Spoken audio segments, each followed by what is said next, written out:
United, together, here we stand.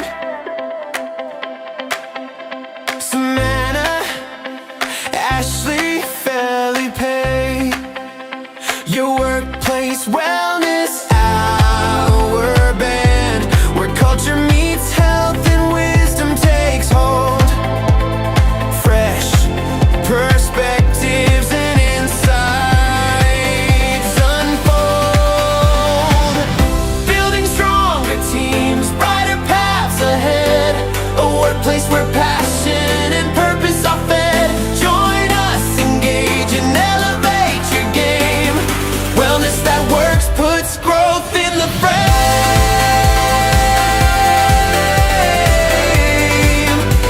Works puts growth in the frame.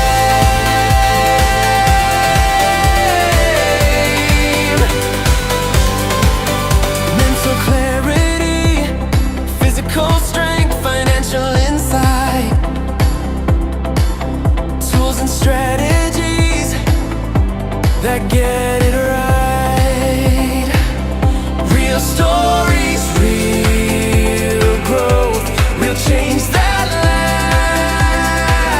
lasts. Practical guidance that moves you fast. Workplace wellness hour, bring substance and spark. Together we flourish, together we make our mark. Building stronger teams, brighter paths ahead. A workplace where passion and purpose are fed. Join us, engage and elevate your game. Wellness that works puts growth in the frame.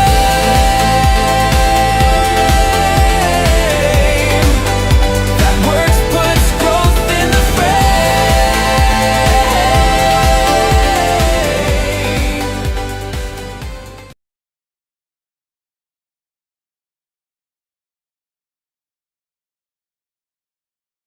Hello, and welcome to the Workplace Wellness Hour. We are back with Sumana and Ashley, and I'm Felipe Cofino, and we are excited to be here today talking about this important topic that really is such a relevant thing for many of us, whether it's happened to us in the past or we know somebody that's going through it. It's talking about stress and burnout. But we're really excited about having you all here. Thank you for all of you that have already joined us. If you are joining us live, let us know where you're watching live from. Let us know if you're team live or team replay. It's already great to see Jason and Nick and Jihan and Kenny and Julian and already here. Go ahead and reshare the room and repost it with your networks. They know that we're going on live because this is going to be an amazing topic room tonight. We are going to be tackling some amazing topics here, and we have some great co-hosts here that have some wonderful insights on it. So before we get started, let's do some quick introductions. I'm going to pass it over to Ashley to start off the introductions and just give us your initial thoughts about the topic today and what have you been up to these past 2 weeks. Over to you. Amazing. Hello, friends. I'm Ashley Fluellen. I am an artist and founder of Dear Imperfect Artist, which is a budding online community of creatives working to build perfectly imperfect creative practices. And how do I feel about this topic? It's very close to my heart because I am navigating burnout right now. I also happen to be a very sleepy artist today. It's been a long day, but I'm really excited. I have some tidbits that I'm excited to share that I learned a couple of weeks ago at a summit I attended. So I think this is going to be a really awesome episode as well. And I will pass over to Sumana. Oh, thanks, Ashley. And I did give Ashley, I think we all did give Ashley permission to leave whenever she wants. So she's not handcuffed or we are not tying her to the stage. So and for everybody else, if you feel like you're tired today, please maybe put it in the chat box and tell us on a scale of 1 to 10, how tired are you? 10 being I am very, very tired and close to burnout. And One is, I think I'm doing okay. How tired are you? Maybe put that in the chat box. I just want to get a sense of where we're at as a community. I'm always happy to be here every other Monday night. This is our second episode. I am, delighted to talk about this. This is one of the things that got me into this space to begin with almost 5 years ago. In fact, I've been thinking and reflecting a lot on my journey as well. And this particular topic of stress and burnout is, although I don't talk about it as much in my space, I feel like this is always the foundation of Jetty Wellness, which, by the way, is what I live and breathe and do. I design evidence-based workplace wellness strategies. We primarily work with businesses, large and medium organizations who are looking for improvement in employee well-being, leadership training, as well as stress and burnout. That's always something that I talk about a lot. I see some comments here. Jackie Hallberg, you said you were a 2, so you're doing okay. Again, put it in the chat box. If you're really, really tired, I want to see some 10s. I don't want to see some 10s, but if that's where you're at, tell me where you're at. And I think I'm doing okay. The last couple of weeks have been a little busy, but good busy. I've been totally disconnected from TikTok. In fact, I just closed it. Well, the account's still on, but I'm not posting any content. I made that strategic decision to prevent my own burnout, and also took a bit of a break from Instagram. For the last week, I haven't really posted anything. I've just been working, submitting some proposals, lots of writing, which it makes me feel like I'm back in school, but I really love it. And working out, climbing some mountains, which I try to climb before the snow starts to come in Calgary, which it hasn't yet. We've had a pretty warm fall, so just doing all of that as well, and look forward to this conversation. I'll pass it over to Felipe for some introductions, and let's dive right in. Keep those comments coming. I do see some 1s and 7.5s and 8.5s. I'll put mine in just a moment here. Felipe, over to you. Well, thank you, Samana, and I appreciate what everyone's going through, because everyone's going through different stages. So for me, for those of you who have not had the pleasure of meeting, my name is Felipe Cofino. I am a passionate HR executive. I currently work at PRB, Population Reference Bureau, which is a data research organization that helps improve health and wellness globally by providing data and research around health and wellness topics like fertility, aging, child health, you name it. I'm also currently a LinkedIn top voice, and I'll keep that as long as they give it to me. And I'm currently a published author of an international best-selling children's book called Miranda and Max. So check that out if you want to on Amazon or Barnes & Noble. And it's been doing really well, and people are resonating with it. And there's a little video now that goes along with it if you buy the book. But as far as this topic, I do a lot of consulting on the side. It's my side thing that I'm going to do when I retire and continue doing it. And I have clients right now that are currently, like they said to me, we're not trying to avoid burnout, we are in burnout. But the two clients I'm talking about, one's an entrepreneur and one works in a nonprofit. And they both don't have a out because they're not willing to quit. They care too much about it, or it's their baby, it's their business, and they've been growing it. So for me, it's really important for me to be able to help people wherever I can, whether it's through recruiting, whether it's coaching, whether it's through HR services. I do a lot of work through Cofino Consulting. But with that, let's dive into this topic. I'm going to hand it over to Sumana to lead us off. But before I do that, I want to remind everyone that's here, and I do want to welcome Jay as well. Thank you for coming, Jay. And Jackie, it's great to see you. Go ahead and repost the room with your audience in your network that we're not connected with, and let them know that we're going live right now, so that if this topic can help them, let them join and ask questions, or hopefully benefit from the information that's being shared. Because the first thing I want to acknowledge real quick before I hand it over to Sumana is that you all are here today because you care, and you care enough about your work or your mission or the people that you serve, and you've been giving so much of yourself that maybe it's more than you thought you had to give. And I want to say this clearly, burnout doesn't happen because you don't care. It happens because you do care deeply in many cases. Now, if you're in the corporate world, that might not be the case. Okay, but for many of us, the tunnel feels long, and it feels like it's at the end of the light is so far away, and it's hard reality to sit with. But here's what I want to remind people is that burnout's not a personal failure and it's not permanent. It's a signal in your mind that tells you something needs to change. And here's the hope that we have is that small shifts that can start to make big differences. We don't need to overhaul everything in one night. We just need to begin with simple, doable steps that protect the energy, help us re-anchor in our purpose maybe, and remind us that we're not carrying this alone. So today, I just want to make sure that people explore a few strategies that they can use the right ways, things that create micro moments of rest in your day or setting small, powerful boundaries or rebalancing. What are those tools and strategies?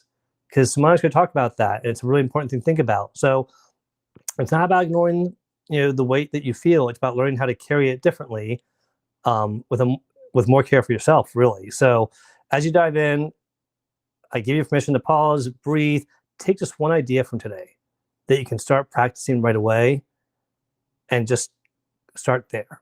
So with that, Sumana, I'm going to hand it over to you. Thank you so much, Felipe and Ashley and the folks in the audience for just getting us started.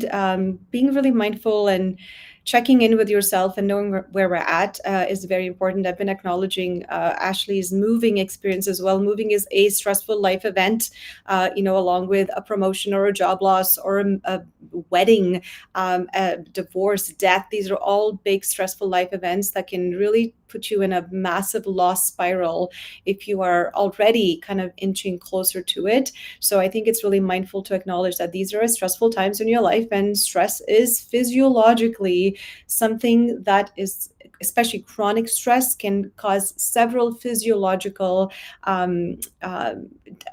conditions and damage to our mental health, our physical health, our biology as well. So I think we just have to understand that cortisol can increase, and that happens when you're stressed, and burnout is the consequence of prolonged chronic stress. So I think we all know, maybe give me a thumbs up or not a thumbs up, or maybe in the chat box, maybe just let me know if you kind of understand the difference between what stress is and what burnout is. I think we've talked about it a lot, the dimensions of burnout. I'm not going to mention that again unless you want us to. But what I want to talk about briefly here is what Felipe kind of alluded to, which is it isn't that you are burned out because you don't care. It is because you care. So there is this big element, and I started the conversation by saying that I had to very strategically think, like, what am I going to give up?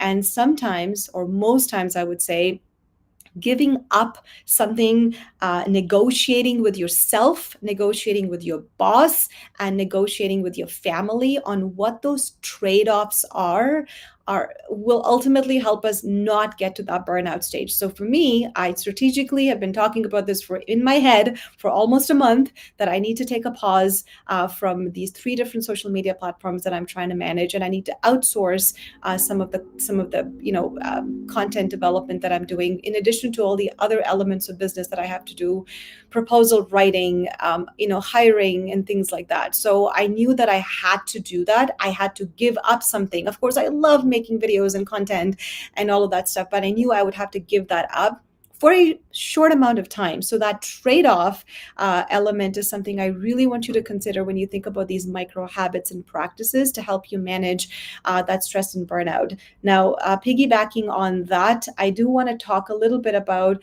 the difference between a strategy and a tool. I think what typically tends to happen is in science, we call this an implementation gap, where there is a disconnect between having the right tools for stress and burnout management and using them consistently. And what does that look like? What's our plan? So like I said, my plan earlier this month at the end of summer was I need to be giving up and making some time to outsource or figure out what this content planning would look like, so that I can manage the high intensity of Q4 that I am currently dealing with right now in my business. So in order to do that, I needed to be very clear on what that strategy is and what that tool is. So a very simple kind of explanation between a tool would be, what is the one thing that I'm going to use for me to help me with the how. And the strategy, if you want to think about it, is just the plan. Like, what am I going to do, and what are the steps of this plan? Earlier this morning, I posted a tool that I'm using in my morning routine as a very simple micro habit, because I do a lot of things, and I'm not going to tell you like, hey, do this and do that. You can decide what you want to do. But one tool that I've been consistently using is this tool called an app, which is called How We Feel. Because what tends to happen for me and for most of you when you're experiencing stress and that chronic stress leading to burnout, and especially with jobs in nonprofit industries and in healthcare that I was in, you start to kind of feel like, I want to do everything, but I don't have a moment for myself. Of course, I love journaling and mindfulness apps, but this How We Feel app, if you want to explore on my LinkedIn post from this morning, is such a simple, free tool created by scientists, which basically helps you identify what feeling you're feeling, what emotion you're feeling beyond the umbrella terms that we use, which is I'm tired, I'm stressed, I'm frustrated, I'm feeling like I'm burnt out. But underneath those, big emotions, there's a whole plethora of words that can help us describe what that core emotion is. And the more clarity we get on what that emotion is, the more clear we're going to get on the strategy that we need to deal with that emotion. So a strategy in this example, I actually learned that from the app, using it very consistently, is actually an acronym called RAIN, which is just super simple. I'll walk you through it in 30 seconds, and I'll pass the mic over to Felipe. For example, in the RAIN technique, or the RAIN strategy, the R stands for recognizing the emotion. The A stands for allowing us to feel that emotion without any judgment, without any triggers, and confirming that, you know what, this is what it is, and I feel the way that I feel. The I stands for investigating and kind of going a little bit deeper, and this is where the journaling component of that app can pop in, where you can actually write like, hey, what's actually triggering me? And let me investigate this a little bit further. And that could be, hey, you know what? I'm getting really stressed out and I'm feeling a little bit like my self-worth is not great. And maybe my investigation has led me to believe that I may need to take a slow break on social media and need to re-strategize. And the N is nurturing, which is just allowing to respond with some kind of a deliberate action that you can do and set an intention for the day. Now, all of this takes me, to be honest, no more than a couple of minutes, and I usually do this in the morning. And lately, because the sunrises in Calgary have been absolutely spectacular, whether I'm coming back from the gym or whether I'm at home before the gym, that's when I typically use the app, and then I use the RAIN technique to kind of close my journaling moment. All of this takes no more than two minutes. And so I have a tool and I have a strategy, and then together I'm using that so that I'm not delaying my action, so that I'm not waiting until 3 months from now when I'm completely burnt out and feeling like I don't have it in me to do anything anymore. So I'll stop there, pass it over to Felipe to hear his thoughts on some micro practices, and also over to Ashley. Yeah, I'm definitely going to hand it over to Ashley, but I love the fact you shared tools there, because I think that's the important thing, is that we can talk about strategy all day, but if you're not actually taking action and using any tools to help you with that strategy, it loses its meaning. And a tool can be something that you don't typically would think about to help you with burnout and stress. A lot of times our relationships do that. I'll tell you this right now very quickly, is 2 nights ago, I had family year and some friends, and everyone was couples, including our kids had their significant others. And we've done the communication styles and talked about that here. Well, I had them all do the assessment. At the end of that exercise, they're like, that's why I irritate you when I come to you that way. And, oh, that's why it bothers you when I do. And like these moments of like aha moments, like, oh, this is going to make life a little bit easier now communicating. These tools that you find that someone else talking to you, they will open doors and help you learn how to relax. They will help you learn how to manage the stress a little bit better. And just, again, we're not here to alleviate and remove all stress from your life, but if you can reduce it, I think that's huge. So with that, before I share my stuff, Ashley, please share your insight on this topic, because you said you're living it right now, and that's gotta be tough. Oh, it is tough. It's funny though, Felipe, you said that you were coming with some wisdom for entrepreneurs and folks working in nonprofits. I'm actually coming in with some wisdom for teams. So we kind of switched roles today, which I like. But I love that. It's awesome. yeah.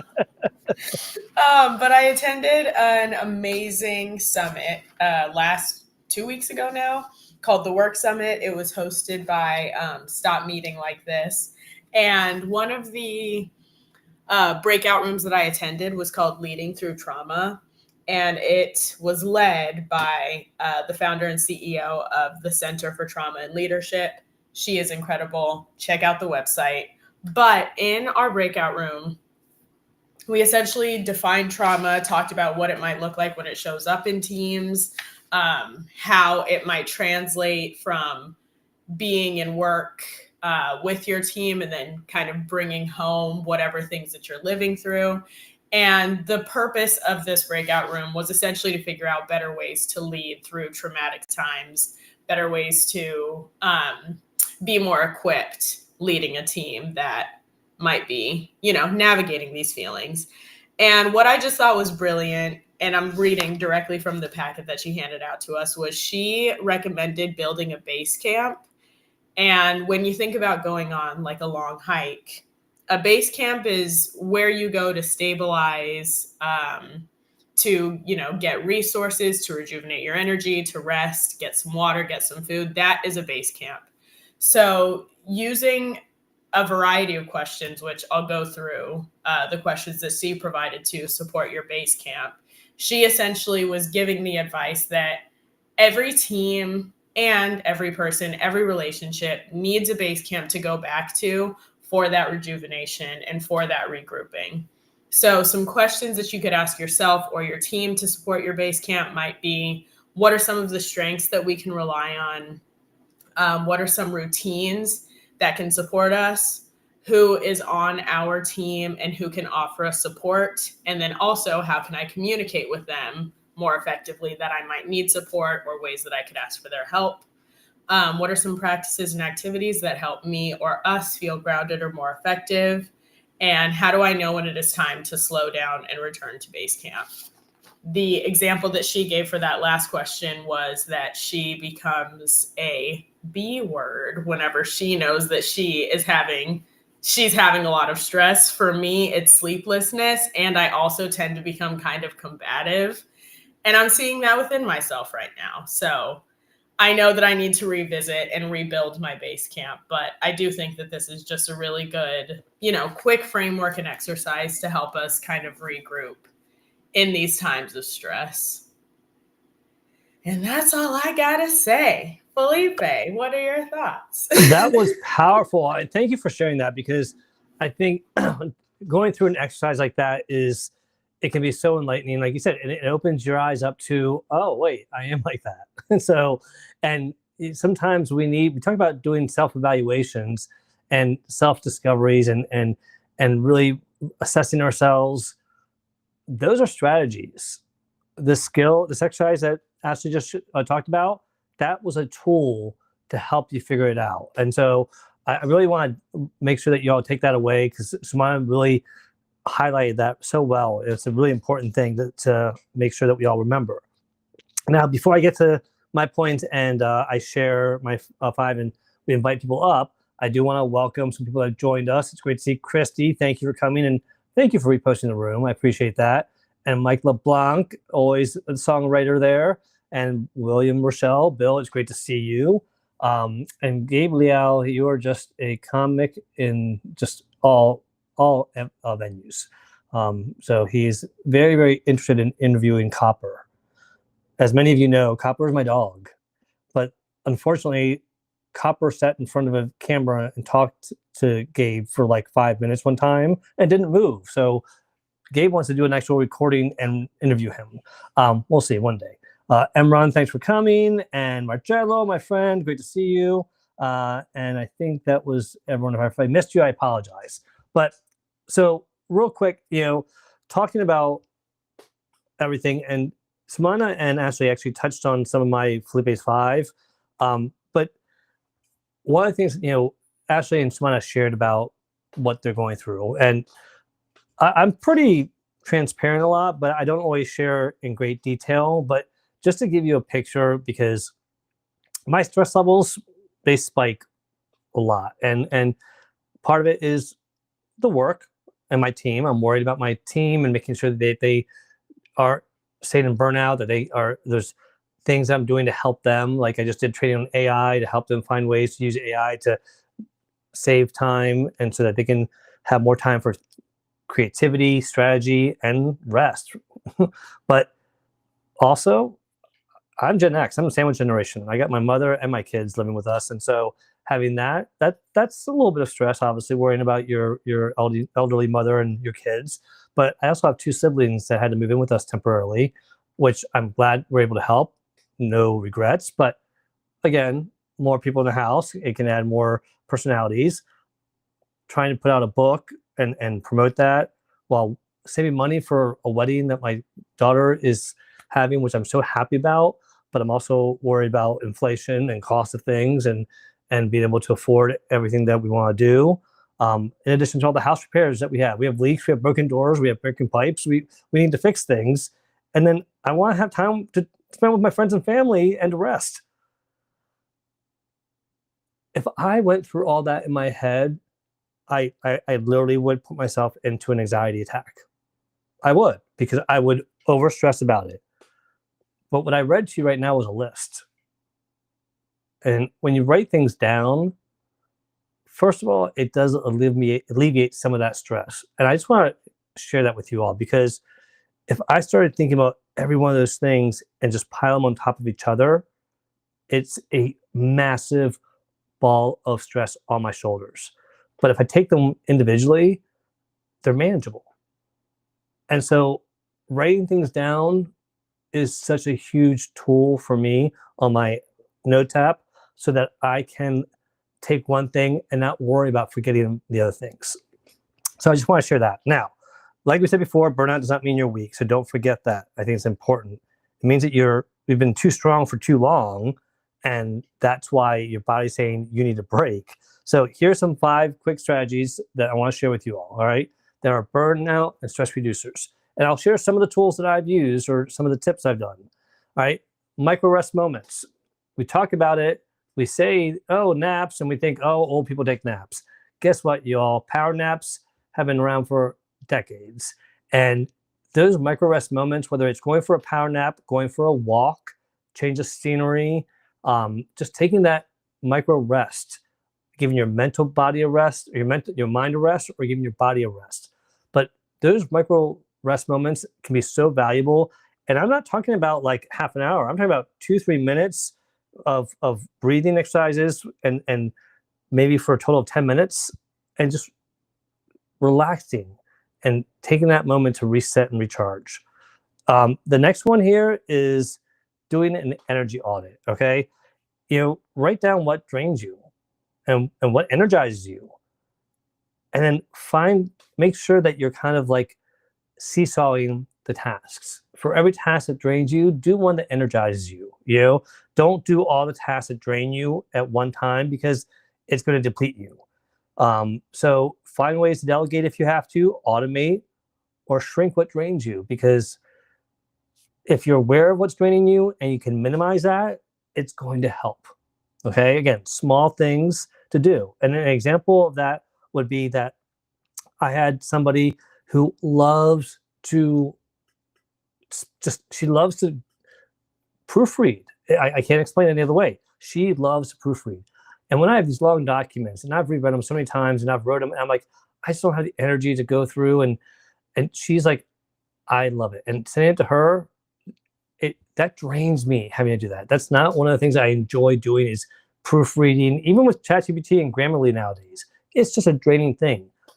Giving it to somebody who enjoys doing it, I don't feel guilty, and it's one less thing that drains me. Number 3, we talked about this earlier, boundary rituals. Having those boundaries is going to help you. We are our own worst enemy sometimes when it comes to boundaries. We tend to violate our own boundaries. We put them up and we tell people, and then the first time someone says, oh, I know you said you didn't want to be bothered during this time, but can you help me with this? Oh, okay, yeah, sure, I'll help you. No. The word no is 2 letters, y'all. It's not hard to say, comes out real easily, but we have a difficult time using that word. So I want you to think of the word no as a tool. It's a tool that you can say it respectfully. That's the important thing. And let me stress, if any of you all caught this earlier when I said, you set the boundary. And the second thing I said was you communicated it. So do me a favor. Make sure you communicate your boundaries to people so that they're aware of them and they can respect them. Because if you don't tell them, they're not going to know that they're breaking your boundary. So create and start an end of day ritual if you need to, like journaling or music or walking, to help your brain transition into that stop working mentality, and into personal time also, because that mindset change is crucial. And I used to have a boundary. Hey, when I get home for 15 minutes, just give me 15 minutes to change my clothes, to relax, to stretch, to have a drink, whatever I wanted to do. And that was my boundary, and it helped. If people came at me right away, I would have reacted poorly. All right. And then the next one here, number 4, is ask for support. Some of the hardest things for people to do is to ask for help. Don't wait until you're overwhelmed. Ask for one small thing. That friend who loves to proofread, sending that to her is a blessing. Okay? It's not a huge ask, and she enjoys doing it. Or a quick brainstorm, or having someone cover a meeting for you, or having someone share notes like you did in school from something that you couldn't attend. These are just simple things that will help. But again, if you don't ask, it's not going to happen. All right. So think of the asking as a tool almost. These are I know someone's probably like, no and ask are not really tools. I know, but I want them to think of them as a tool because they don't use it enough. It sits in the toolbox and they don't pull it out. All right. And then the last one is re-anchoring your purpose. Because here's the thing. The reason why you won't give up is because you care too much. Writing down why you're doing this, why you have this business, why you're doing the work you do, why you're in that field of nonprofit that you're working in, whatever it is, make sure that you revisit that. Write it down, because burnout makes us forget why. So take 5 minutes to write down the impact your work has and still matters to you. Keep it visible as a reminder. Create a vision board if you want. Because remember, you can't pour from an empty cup.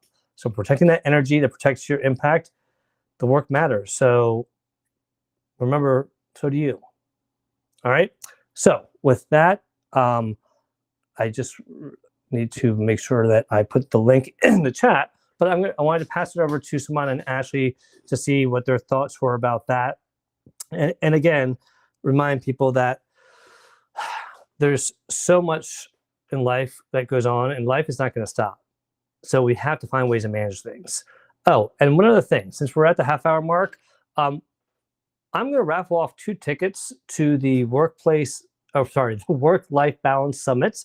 It's the 2025 Work-Life Balance Summit. It's happening this Friday and Saturday. It is the 4th year that they've done it, or 3rd year. And it's a group of like 20 different presenters, not all of them that are normally here on LinkedIn, sharing about a variety of different topics that can help you around your work-life balance. And so there's everything from financial to women's health to AI. I'm presenting on AI and wellness. So if you would like to win a $20 ticket that is normally $175, okay, it's $175 to go to this conference, but I'm giving you a $20 ticket if you would like to go. So if you would like to go, do me a favor and put WLB, Work-Life Balance Summit, in the chat. And at the end of the show, I will pull a name and announce the winners. All right. So go ahead and put in the chat Work-Life Balance Summit or WLB, and we will add you into the raffle. Last year, I gave the tickets to Sumana and Ashley. I didn't raffle them out. And I think that they both enjoyed it. But this year, I wanted to give other people a chance to attend. So let me know. And with that, I'll hand it over to you, Sumana. Actually, I think I would love to pass it over to Ashley. I was just talking in the chat about capacity versus capability. I know that capacity is low right now for Ashley, so if she needs to go, she can. I will just let her debrief, and maybe she can leave if she wants to. I was just typing in the chat those exact words. So yes, that sounds amazing. I also did just want to echo the shout out to the Work-Life Balance Summit, because we did attend last year and it really was amazing. So please enter into the chat to be a part of the raffle, because it really is an amazing, amazing event. And yeah. And then Felipe, first of all, I'm obsessed with your Felipe's 5 logo in the corner. I don't know if you created that recently. Maybe I just haven't noticed it until now. I created it at the end of last season, actually. Oh my gosh, I love it. And as always, your Felipe's 5 just are really, really hitting for me. And like I said earlier, I put it in the chat that I'm slowly building my toolkit for burnout for once I get to Vegas, which I don't know if that's the best strategy to kind of like wait until then, but that's the one I'm going with. And I definitely know for me, doing an energy audit and then really, really getting clear and implementing my personal boundaries is going to be really, really important, because like you mentioned at the beginning of the episode, it's like I work for myself. I also have been lucky enough to build a very large, bountiful, beautiful community in Chicago. But that tiny little word no is so tough for me. I have such a hard time saying no to my people or to my work or whatever the case may be. So strengthening boundaries is huge. Of course, asking for support. And then for me, I know that 2026 is really going to be a year of re-anchoring in purpose. So I'm glad that you brought that up too. But yes, these are great. This has been a wonderful episode. I think my time has come. I need to eat dinner and go rest and recharge and take care of yourself. Go rest and recharge. Yes. And but thank you both for sharing your wisdom with me. I'm going to take all of this. Well, thank you for sharing your wonderful wisdom and insight with us, and taking the time even when you're not feeling the best. So we appreciate you, and just know that we're here for you. And I'm glad that you're taking something away and practicing it. So thank you. And I don't think I'll be on our next show, but the next time you'll see me, I will be in Vegas, and I'm so excited to regroup then. So in a month, I'll be back. All right, happy moving. Thank you. When you get to Vegas, can you play $5 on Black 8 and roulette for me? I absolutely will, and I'll let you know how it goes. All right. All right. Bye, everybody. Bye. Well, listen, before we go to Sumana, I just want to let everyone know that I put in the chat the link to join us on stage. So feel free to join us on stage if you want to ask a question or share some of your insight around stress and burnout. Sumana, over to you. I loved all of your strategies, Felipe. I'm going to put you on the spot here, because I heard you say a lot of things that are on your plate. And I also heard you say, I'm really worried about my team. And that made me worry about you. And I'm sure there's a lot of us in the chat right now who have teams that we're supporting as leaders, and leadership and managers and supervisors that have large teams or even small teams, or even just one person to manage, especially even in the non-for-profit space. We feel like we care more about them and we tend not to care about ourselves. So I was going to ask you to maybe do an exercise with me so we can identify, what is the tool versus what's the strategy that you can use when you say something like, I'm worried about my team. So my first kind of question for you would be, what do you think your team, what would you think would be a tool that would help you worry less about your team? I honestly, ChatGPT. Okay. ChatGPT, okay. I'll give you one suggestion. Anytime, and you already said this in your Felipe's 5, but if you can write down all of the things, the worst case scenarios, and all of the things that make you worry about your team, the what.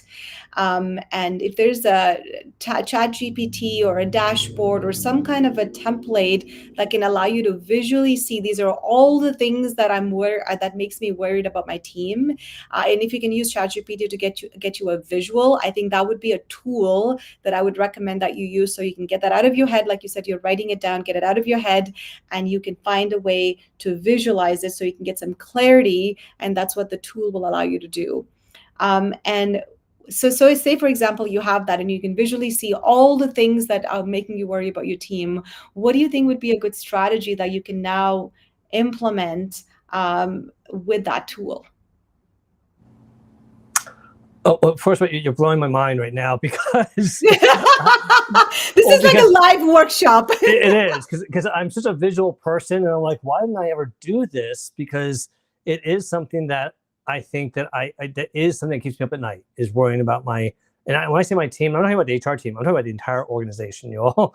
And so I definitely am going to do that exercise because ChatGPT I do think would help. And ironically, I feel like I kind of cheated in giving you that answer because that was what I tried to figure out would be the best solution based on what I was worried about the most for them. And I did training for them last Thursday. And I had a lot of people that were anti-ChatGPT. They felt like it was cheating. They felt like it might replace them. It felt like it wasn't going to be as smart as they were as far as their expertise, which is probably right in many cases. But what we did at the end was I said, okay, we're going to do a breakout, and I want you all to come up with a use case that you think might work now that you know about all these features, because they didn't know about like deep research or create an image.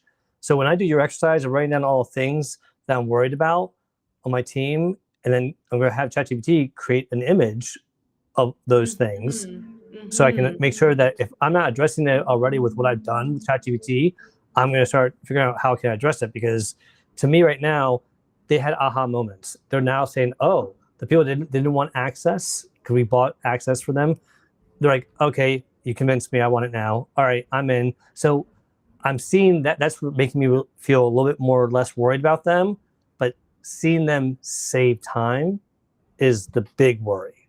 Like, I want them to save hours, not just like, oh, I found a neat little trick. No, I want to, like, this is going to save me like 8 hours a week now. That's what I'm waiting for, those aha moments.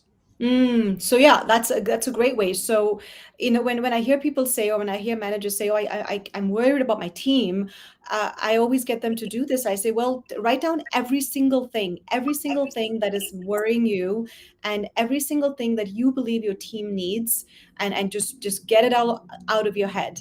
And if there's any kind of a dashboard or a tool that you can use to visualize that, then you can easily identify your bottleneck, like what is or categorize those worries into different buckets, and visualize them even more, and get even more micro and categorize them, and find that bottleneck. And now once you found that bottleneck, you could be like, aha, this is what it is. And now it's all about what I said in the beginning of this conversation, is finding out what can I give up? What are those trade-offs? One of the biggest and easiest strategy for stress management and burnout management and prevention is learning to negotiate those trade-offs. And what can we now put aside for, November, and what absolutely needs to be done for October. So that's just a simple way to kind of, use this tools versus strategy mindset to be a bit more proactive. And I'd love for you to try it and let me know how that goes. Maybe give me a debrief later. But if there's anyone else on stage,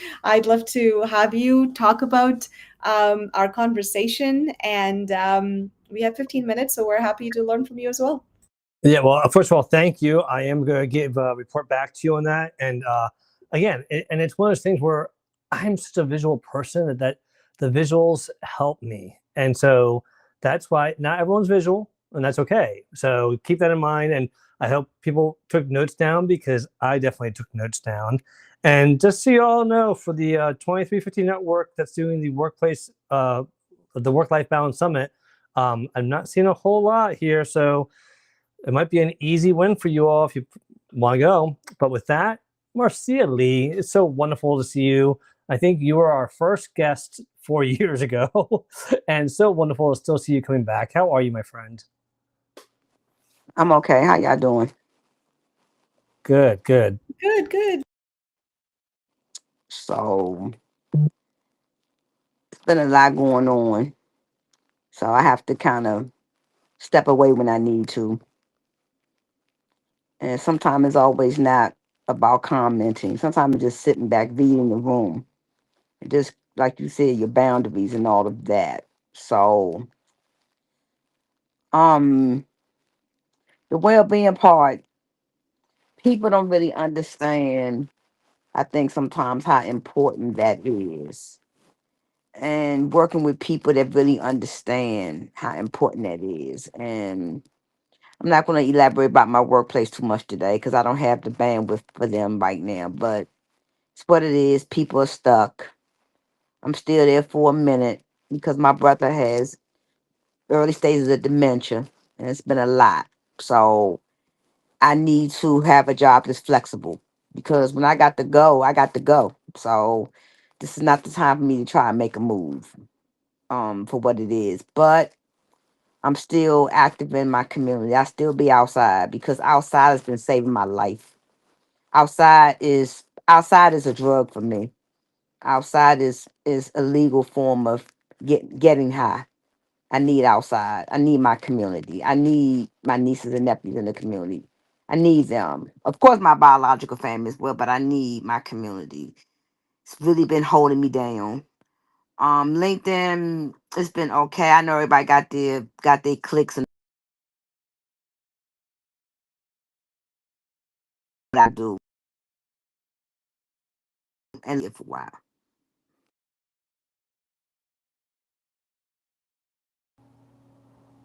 Well, Marcia, first of all, I gotta say, I'm sorry to hear that about your brother. I know you talked about him a lot, and it's challenging when you're taking care of a sibling. I can relate a little bit, but working with people who understand, that's a huge thing. And it's tough when you don't have that. It's it sucks. I'm grateful that you have that flexibility so that you can be there for your family, but like you said, you feel like you're kind of stuck in a way. So I'm hoping that something gives. Maybe there'll be some changes in the workplace. I know you've been waiting for a while, but sometimes it just takes one person to leave to make a big change. But I'm so grateful that you have your community. You are. I know you've made a big impact on your community and the people that you touch at work and in your home as well as your community. But I'm so glad that it's good for you and for your mental health because we all need that. We need that escape, that place where we can re-energize and feel like you can be yourself or just do something that you love. And spending time with your community is a huge thing to be able to do. So I'm so grateful that you have that, and I'm glad that you're aware of it and you're practicing it so that you're able to deal with all the rest of the stuff in your life. Sumana? My love and support for you, Marcia. I know how hard this must be for you, and we're so grateful that you made the time to come on stage and chat with us. We're talking about tools and some ways that we can help kind of manage our emotions during difficult times, and so that we're not allowing our body and our mind to reach chronic stress and burnout. Find some ways to do that. I know you do a lot of community work, and social support and it's scientifically proven that it protects you from burnout and stress. So having people around you is one of the smartest thing that you're already doing, but also kind of managing your own emotions and tracking your own emotions. That's important so that you can be gentle with yourself and nurture your well-being when we're caregiving for another family member. Our well-being always takes the back seat. So, and I know it's very hard to say, hey, you should do it, but if we can even add that, this whole conversation's about micro practices. So 2 minutes a day, 30 seconds a day, whatever little, sometimes you just have to be a little scrappy and find and ways to protect ourselves. And if you can find some creative ways to protect yourself during this time, and if there's anything we can do to help support you, we're happy to do that. But know that social media, no matter what, you know what, we're always here for you. I'm doing all kinds of things to protect myself from social media as well. Don't worry about that. But I do want to congratulate you. I know I saw that you're speaking at a TEDx. How did that go? Did that already happen? I know I missed a couple posts. Do you want to tell us a little bit about that? We haven't missed anything. We just got word from the organizer. They're pushing it back to the end of November, so which is good. I have time to really make sure that I'm ready. So again, thank Okay. you for the support. And again, I do things to keep myself well, but I had three brothers. Now two of them are deceased. It's only my brother and my sister now. So, and my brother this is his 15-year surviving cancer. My brother got a bum deal. I'm mad as shit about that. I'm not even trying to even wash my mouth today. He got the bum in. It feels like dementia as a fraternity that he didn't want to pledge. Yeah. So thank you. Well, Thank you. that you're right. It does suck. That's a bad deal. But Marcia, first, congratulations on the TEDx thing. I didn't know about that. That's awesome. I can't wait to see that. So, and I'm glad that you have some time to practice, because I know that they can be stressful, but I know that you're going to be a pro. So I can't wait for that to happen. And I really hope that everyone out there does try to take something away from today's talk to really help themselves. Just one thing. Don't try to take on everything that we've mentioned. Just do one thing. And real quick with the comments, I don't know who LinkedIn user is that's paired. I think it's coming from Samana's page. But how old do you think I am that I am already thinking about retiring? No, that is not why I'm worried about my team. So thank you for whoever that LinkedIn user is. And Jay, you had a question. Do we believe that in the future, stress and burnout will be caused by employee layoffs because employees worry about their jobs will be jeopardized by robots and automation? I think that stress, the worry about layoffs has always caused stress in any organization. So that's always been a factor. With the robots and automation, here's what I'll say about that. Like we've always said before, if you let it replace you, it will. Meaning, if you don't put any of the work in and you just let ChatGPT or AI do everything for you, then don't be surprised when it takes over your job. But if you are still putting in the work and you're using it as a tool to help you be better, to help you save time, to help you learn new things, then no, I don't think there's a worry about it replacing you.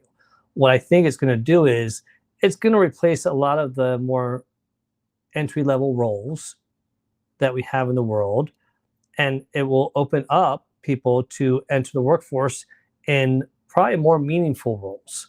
So the roles that are more administratively or the more repetitive, like, oh, you have to stuff all the envelopes manually or something like that. Obviously there's machines that do that now, but any kind of those repetitive tasks or jobs, I think, yeah, automation and AI will hopefully take it over in a good way. But because of that, new jobs, new opportunities will rise and grow out of it.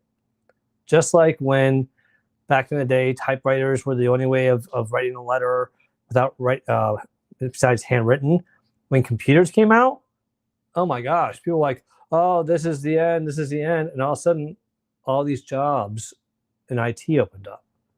So we still don't know what jobs might come out of this, but there are definitely jobs that are growing out of this, and there are some that we don't even know about yet. And then real quick, Gregory said that ChatGPT can provide efficiency around creative content management, including those ideas for group activities, logo creation, and other work-related organizational skills. And exactly, that's just one of the easy ways that you can use ChatGPT. But it can go as complex as it can do coding. One of my finance people and one of my programmers use it for coding, and they are doing it on a regular basis. So thank you all for joining us. I think we got to all the questions here. And yeah, so those are all the questions. But Sumana, any final thoughts that you wanted to share with the group about this topic? I think the only thing I'll say is, and I put that in the comment earlier, is to be really mindful. The topic conversation was, what are some small practices that we can do, whether it's morning, afternoon, evening, bedtime, whatever your time of the day is.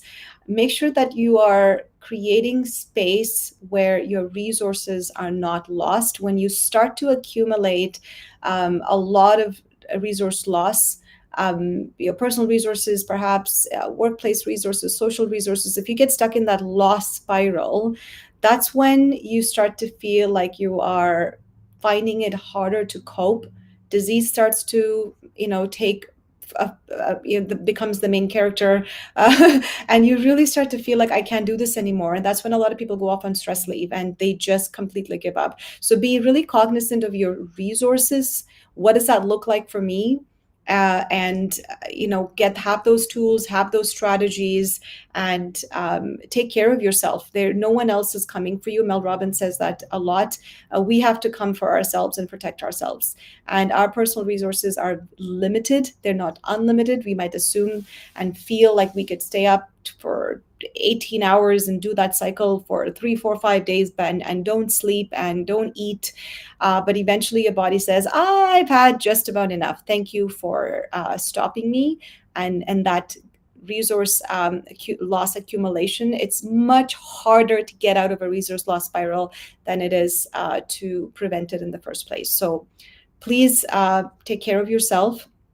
I will say one more thing. Mental Health Day is on October 10th, and I did a poll on LinkedIn just asking folks what would they like, because we did a LinkedIn Live with speakers and a panel last year, and I think a lot of you commented that we should just have an open mic type of situation and just have Jetty Wellness host just maybe an hour-long session, and I think I'm just going to do that on October 10th, which is a couple days before our Workplace Wellness Hour episode 3. So just keep a lookout for that. If you see that on the Jetty Wellness page or on my page, come talk, share, learn, and let's celebrate World Mental Health Day on October 10th. That's all that's coming up from me here. And please take care of yourselves. Thank you, Felipe.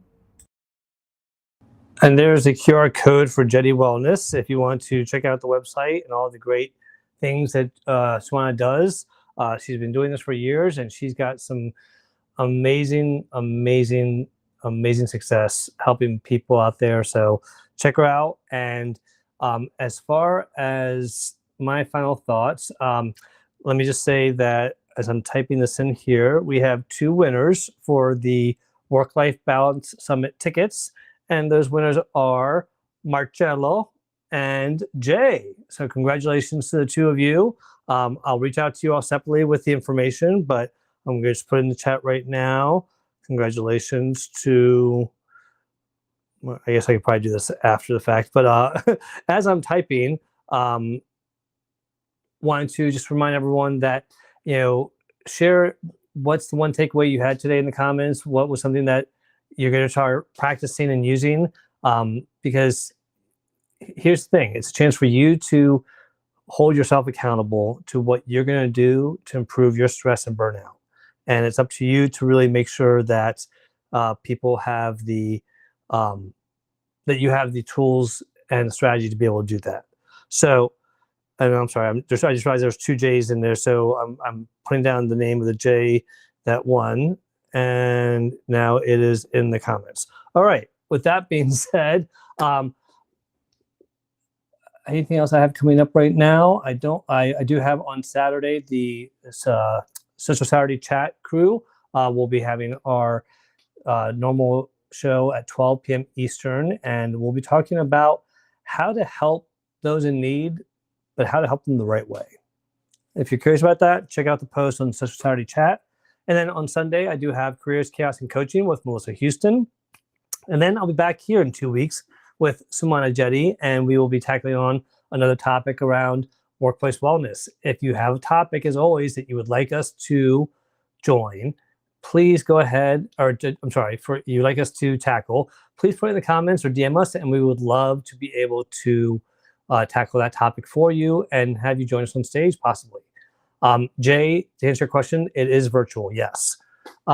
So, other than that, please take care of yourselves, take care of those around you, and as always, remember, be confident in what you know, be curious about what you don't know and learn it, be grateful for what you have because you got more than others, be compassionate to yourself and to others, and be tenacious as hell because you got this. So, wishing everyone a wonderful rest of your Monday. Sumana, I hope you have a great Yay. rest of Yeah. your day. Thank you. And we'll see you all in 2 weeks, everyone. See you in 2 weeks, and we will chat then. Bye, Felipe. Bye, everyone. Thank you for joining us.